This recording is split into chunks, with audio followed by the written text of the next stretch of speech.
বৃষভানু রাজা নামে এক পরম ভক্ত বাস করতেন। তার কীর্তিদা সুন্দরী নামে এক পতিপ্রাণা স্ত্রী ছিল।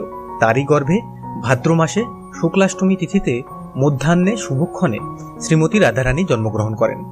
কন্যারত্ন দর্শনে সমগ্র বৃন্দাবন দিব্যানন্দে মগ্ন হলেন।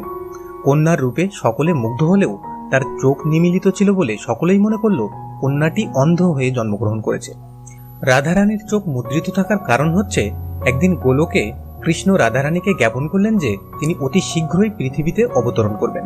সুতরাং রাধারানী যেন সেখানেই অবতরণ করেন, কেননা সেখানে উভয়ের মধ্যে বিচিত্র লীলা মাধুর্য লীলাবিলাস হবে। কৃষ্ণের কথা শুনে রাধারানী বললেন যে যদি তাকে পৃথিবীতে অবতরণ করতে হয় তাহলে পরপুরুষের মুখ দর্শন করতে হবে। কিন্তু রাধারানী শ্রীকৃষ্ণের রূপমাধুরী ছাড়া অন্য কিছুই দর্শন করেন না, তাই তার পক্ষে পৃথিবীতে কিভাবে জন্মগ্রহণ করা সম্ভব। রাধারানীর যুক্তিসঙ্গত কথা শুনে কৃষ্ণ বললেন যে